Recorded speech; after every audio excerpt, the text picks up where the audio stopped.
Welcome to 40 Plus Fitness for Women. I'm Lynn, your host, and today we are going to be talking about what kind of equipment choices you may want to make when you're doing your weight training, because there is a lot of discussion about, are dumbbells better? Are machines crap? What about rubber bands? Are they effective? Or cables? So we're going to talk about all of those. Kind of what are the things that are going on in this discussion? And also, I will literally go through some pros and cons that I have found from each of these methods. So then you can make a decision on what you want to be doing. So it is a gorgeous summer day here, about the first hot day that I have had this summer. Yeah, and I've missed all the good weather. So today I will be heading out for the beach in my bikini. I am really excited for that. Anyway, let's get on with the topic. All right, but I want to start from kind of the basics, in the sense that what we're trying to do here, if you're listening to this podcast, you most likely are somebody who is a beginner weight trainer or been doing something at home or thinking about starting weight training. So this is not really directed to somebody who's like a bikini fitness competitor or, someone who's doing this more seriously. This is really for women who are trying to start out. And one of the reasons that we are trying to get weight training, or why we want to do weight training when we're 40 plus, is that we want to build and maintain our muscles. Now, we know that this is super important, not only in the short term, but also in the long term. It has a lot of consequences for our health span, insulin sensitivity, how well our body works, all the things. So, spoiler alert, I'm going to come right to the conclusion of this, which is that it does not matter what equipment you are using to do your strength training. What does matter is that your muscles are feeling pushed, that they are feeling that they are being asked to do something which is outside of their comfort zone, beyond their current capabilities. Because by doing that, you will signal to them that, hey, you need to grow a little bit more, or at least stay at the level that you are at. And in practice, this pushing, it means that you're working close to failure. So that means that when you are doing a particular exercise and you're getting towards the end of the set, you need to be feeling like you've only got, 3 or 2 or 1 reps left in the tank. You can even train to failure. And in some exercises, I would actually suggest that you do train to failure just so you get a sense of what that feels like. Because what I've at least noticed is that a lot of times failure is only like 1 or 2 more reps away. And it takes some experience to understand your body and to feel that, okay, I have 1 more left, or I have none more left. So, yeah. But you need to be working close to failure. Those last 5 reps before you actually hit failure, where you really, even if your kid's life depended on it, you could not do another rep with good form. Those last 5 reps are the ones that stimulate your muscle. So you need to get close to failure. Okay, I think I said that 10 times. I'm moving on to the second thing. So the second concept that's super important is progressive overload. And that is that you're systematically stimulating your muscle a little bit more and a little bit more. And the reason why you need to be continuing to increase the stimulus is that when you're stimulating your muscle, it will adapt and it will get stronger. So if you give it the same stimulus for, again and again and again, and it's already made that adjustment, it's already become stronger, well, then it's in its comfort zone. It's no longer being pushed, right? So it's not going to continue to adapt. It's already made that adaptation. And so to make sure that we are continuing to push our muscles to get stronger and bigger, you need to continue to add reps, add weight to progressively overload. And if you want to learn more about progressive overload, go check out episode number 18, where that's all I talk about is progressive overload. These are the two things you need to keep in mind, regardless of what equipment you're using, right? You need to be working close to failure and progressively overloading. And in fact, the easiest way to make sure that you are applying progressive overload is that you are tracking what you're doing. You're doing the same exercises over and over and over again, week after week, training session after training session, and keeping track, making sure that you are, aiming for one more rep. And then when your reps get high enough, then you increase the weight so that you can see that you are actually making progress, that you are actually progressively overloading your muscle. And by the way, I have a free training tracker that you can download from my website, www.befitafter40.com/tracker. And the link's also in the show notes. So if you didn't catch that, just check out the show notes. All right. So those are the things that you really need to keep in mind. Now, that said, you can really work close to failure with any kind of equipment or without equipment at all. So let's start with rubber bands. Now, the thing about rubber bands is that they are, well, you can have different strengths of rubber bands or how resistant a particular rubber band is, but it is very hard for you to make sure that you are applying the exact same amount of tension on, with whatever exercise that you're doing from session to session. So let's say you're doing bicep curls with a rubber band, with a long one, right? So one of these that's maybe like 2 meters long, tall, as long as you are tall, right? And you're standing on it. And then you've got your arms by your side and you collect the rubber band into your hands. And then you start doing a bicep curl. Well, depending on how tight you make that, it is going to be harder or easier, right? You're going to have more or less resistance from that rubber band. Now, how do you write down how tight you made it this time versus last time? So I think that's the biggest challenge with the rubber bands, is ensuring that you are applying progressive overload, or even applying the same amount of tension between, training sessions or between different sets that you're doing. And then the other thing about rubber bands is that it doesn't really offer any tension, any resistance in the beginning of the motion. So with rubber bands, it's always going to be a case of it offering you the most resistance at the end of whatever that movement pattern is. So if you're doing the bicep curl, it's going to be when, your biceps are in their shortest position. So when your arm is the most bent, right? If you're doing a row, so you've got it like around your feet, and then you're holding on and you're pulling your elbows back to do a row, it's going to be offering the most resistance when your elbows are furthest back. Now, this is not ideal as far as if you think about when your muscles are the strongest. Your muscles are the strongest when they are longest, and the rubber band is offering them the most resistance when the muscle is the shortest. So it's working your muscle in the short position, which is maybe not the most ideal. So it's kind of got two not so great things about rubber bands. So they're not my preferred equipment, but they are super duper handy to take with you when you're on vacation.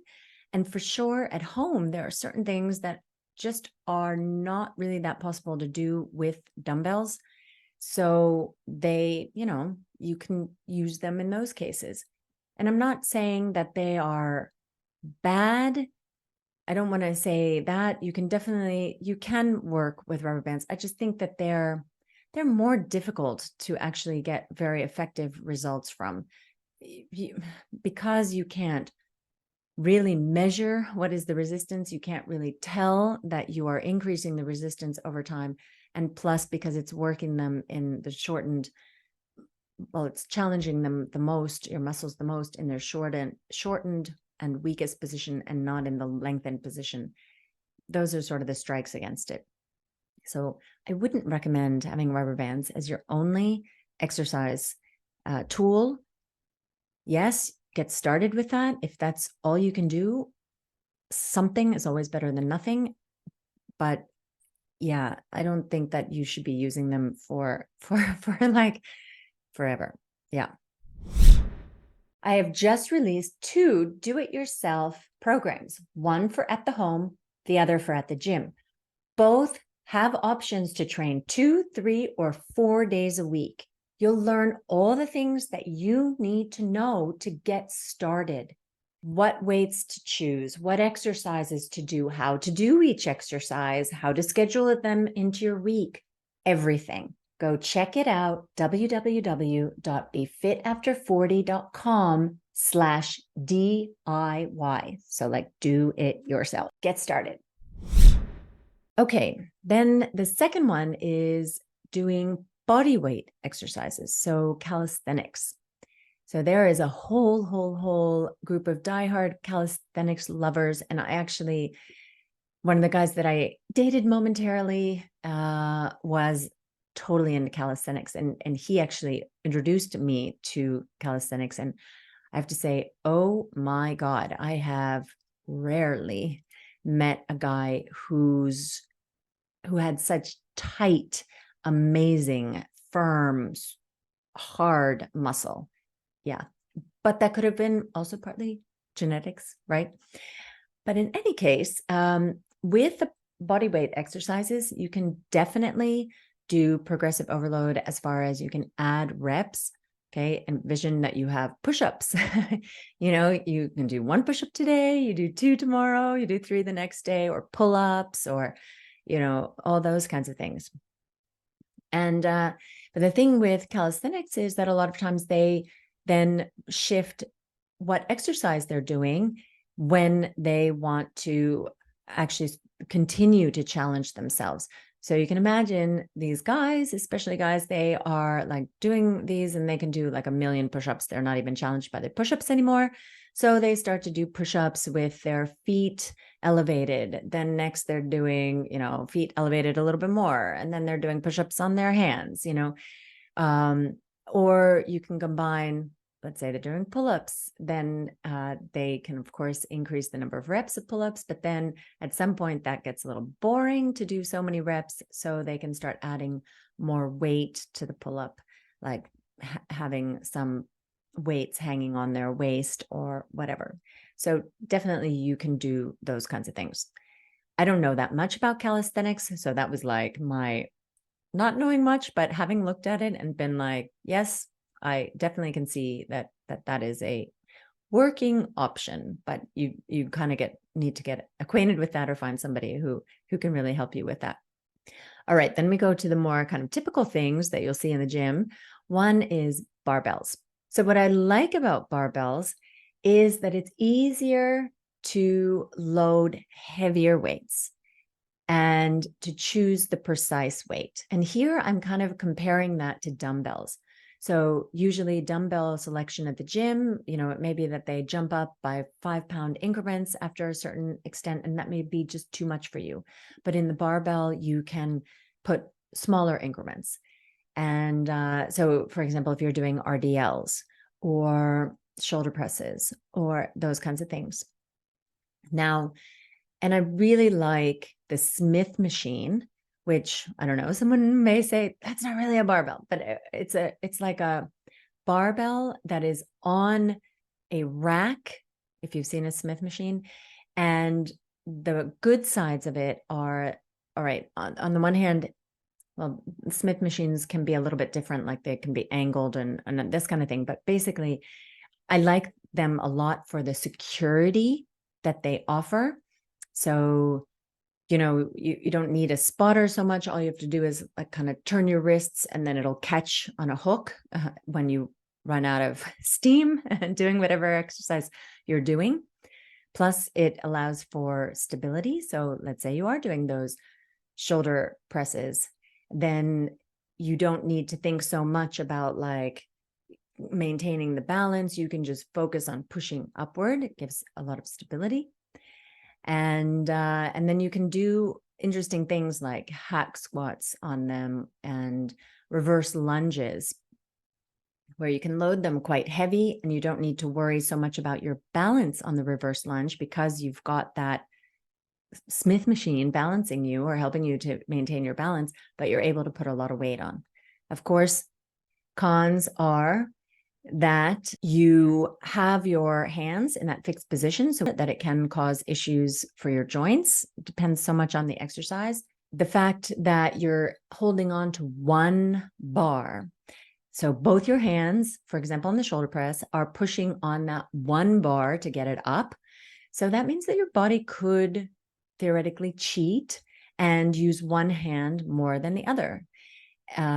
So yeah, check out my episode number 22 on unilateral weight training and muscle imbalances, because there I talk about this a little bit more in depth. But so it's a good idea that if you're using the barbell, that every now and again, you also work your both sides independently, unilateral training.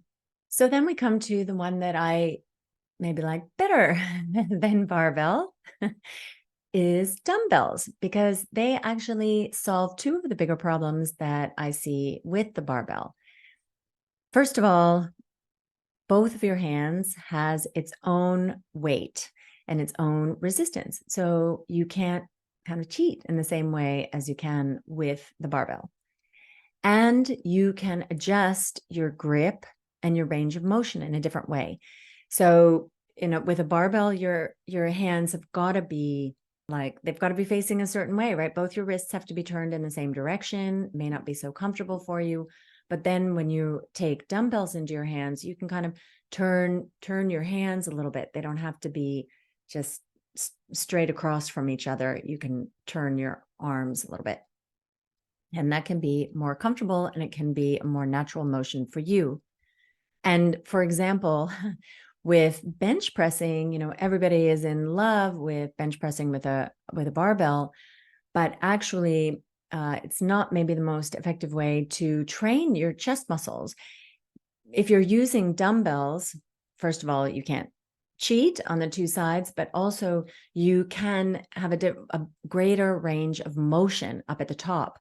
So whereas the barbell limits you, when you push the barbell all the way up to the top, your hands are going to stay as far apart as they were at the bottom because you're holding onto the barbell, right? They're like stuck in that position.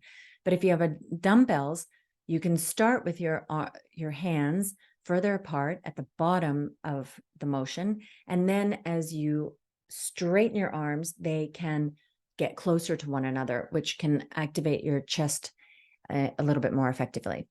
But the bad part of the dumbbells is what I mentioned in the barbell section, which is that often you just have like certain set dumbbell weights and it may be just too much of a jump for you. I definitely have this problem that, when you're doing smaller muscles, my gym has 1, 2, 3, 4, 5, 6, 7, 8, 9, 10, and then it goes to 12 and a half. Well, that's just too much of a leap. And then after 12 and a half, it's 15. so those are just too big a leaps for certain muscle groups. So that can be not so great. And then it's not offering resistance through the whole range of motion. There are going to be certain places in that range of motion, at least with certain exercises, where it's not offering much resistance at all.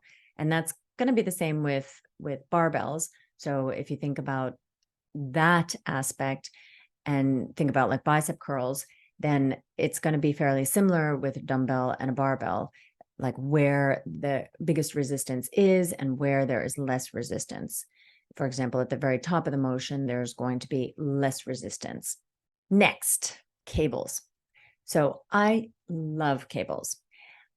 I only got into using them like a year and a half ago, and I love them because they really allow for so much variety, especially if you have different attachments to choose from.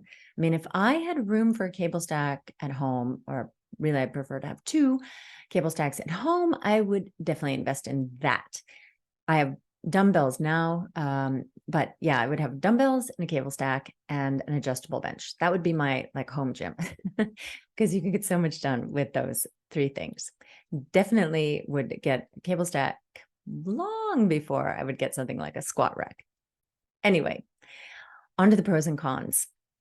So the pro is that you actually get the resistance throughout the whole range of motion. So that's a good thing. You're working your muscle when it's in its longest state and its shortest state, all the way through.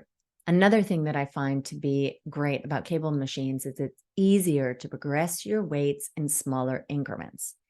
Now, sometimes the machines, they have, let's say, a 5 kilo increments for the particular weights, but you can kind of hack that by either putting dumbbells on top of the weight stack or hanging a plate on the pin. And that way you can hack it so that you have smaller increments that you can progress by.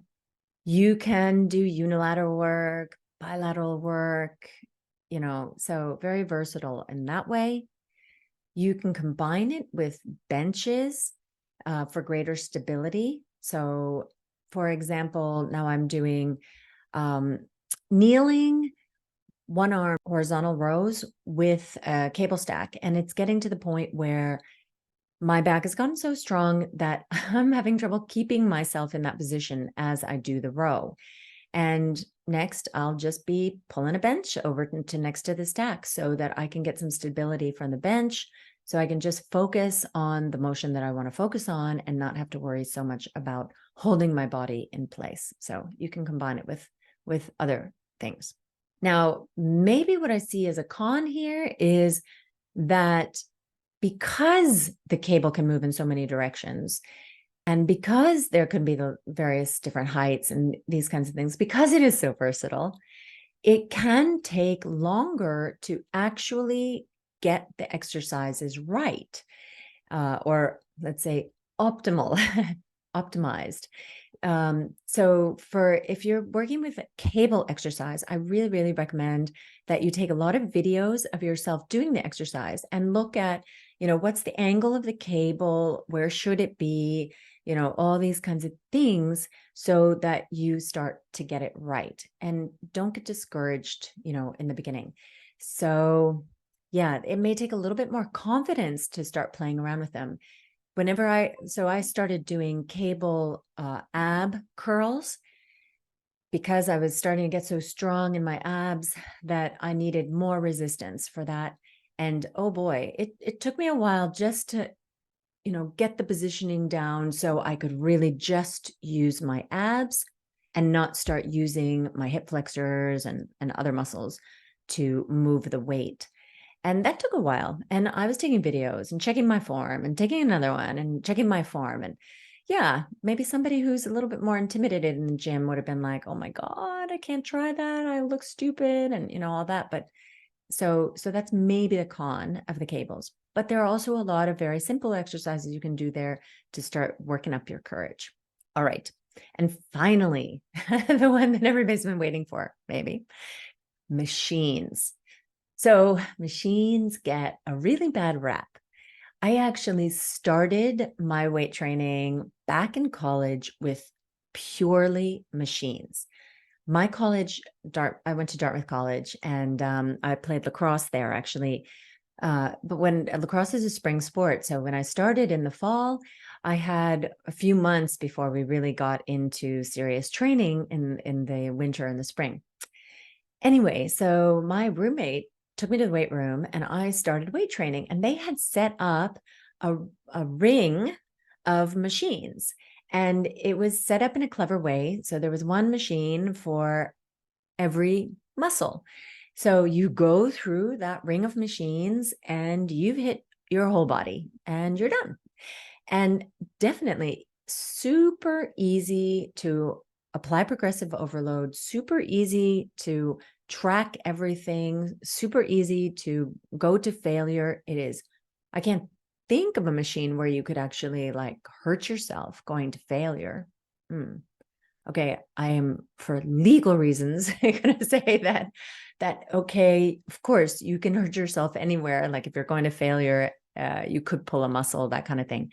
But like dropping a weight on your toe or not being able to get out of the position like you could with a back squat, you're not going to do that on a machine, right? So anyway, so machines are really, really good. Plus they're very stable, right?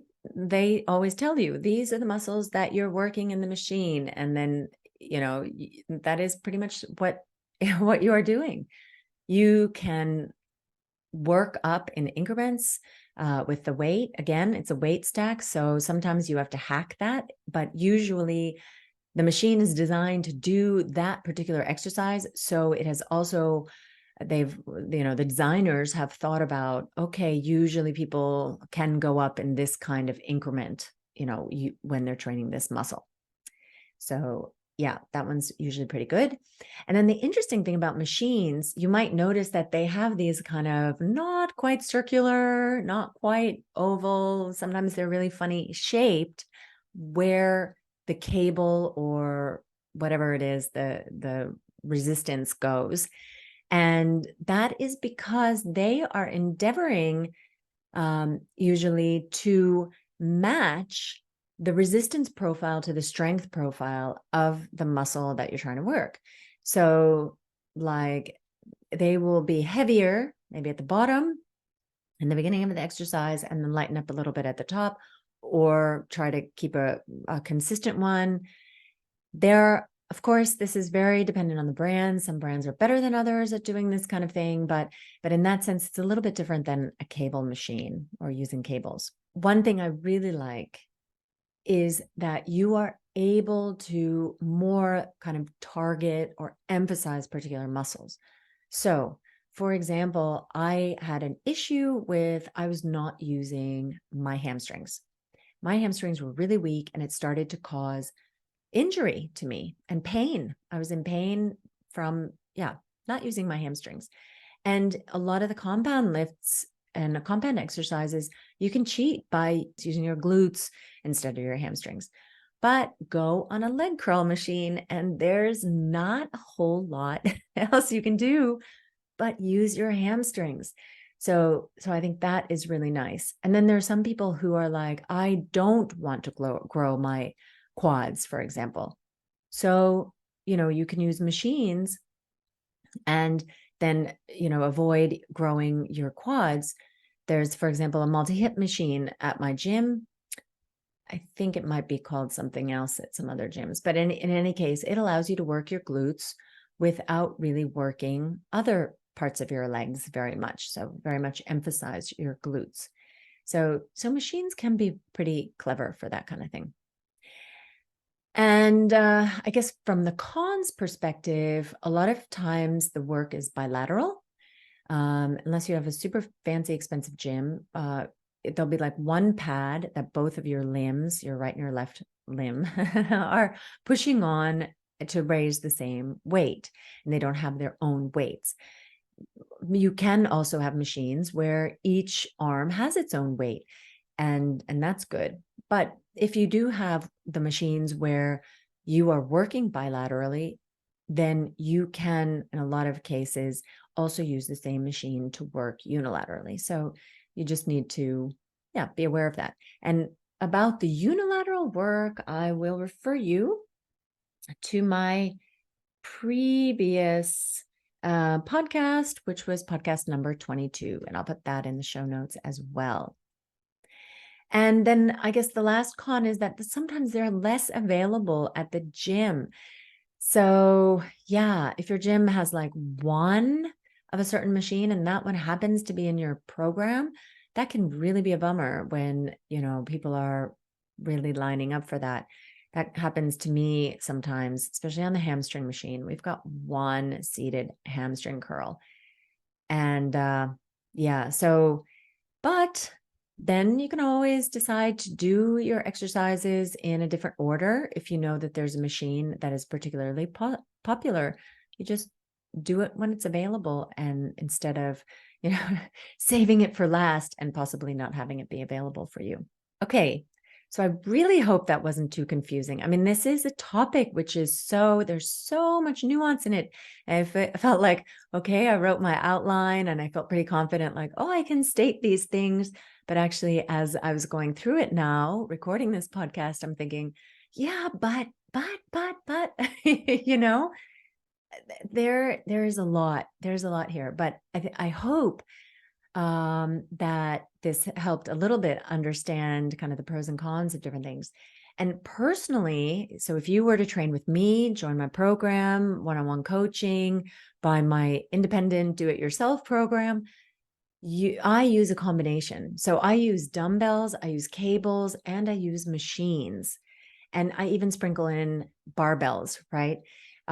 So you will get to try everything. And I just had one client comment last time we met, because I was asking, so how do you feel about this? Is there something, would you like to do more? Because she actually has a machine at home. It's like, do you want to do more with it? She's like, no, I like that I have, a little bit of the dumbbells and a little bit of the machine and, different kinds of things. So, and I agree. I think it makes it interesting, right? To do that.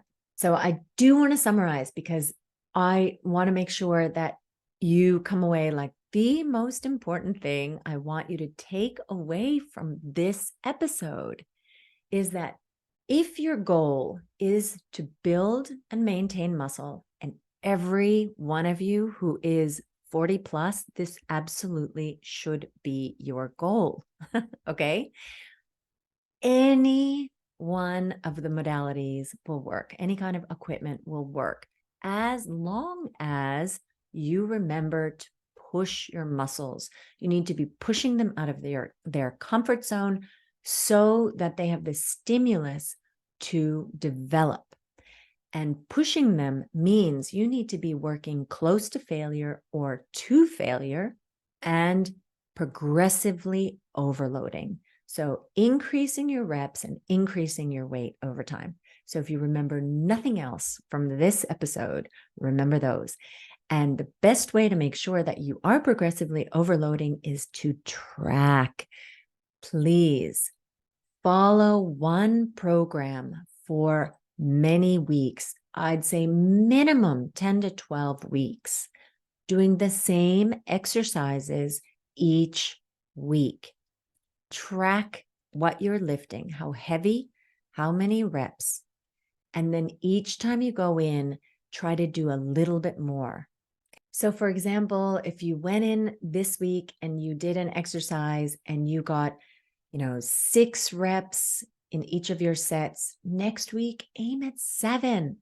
And then at the point where you're doing like 10 or 12 reps in each of your sets, challenge yourself by increasing the weight. So like that, you're going to progressively overload your muscles and make sure that you are getting some results over time. And remember, I have that free tracker. Check it out in the show notes. And yeah, with that, I will sign off for this week. Talk to you again next week. And in the meanwhile, happy training. Before you go, could you do me a favor? If you've enjoyed my podcast and found it useful, would you please go and give me a 5-star rating and review? It would really mean the world to me and help more women find the show. Thanks so much.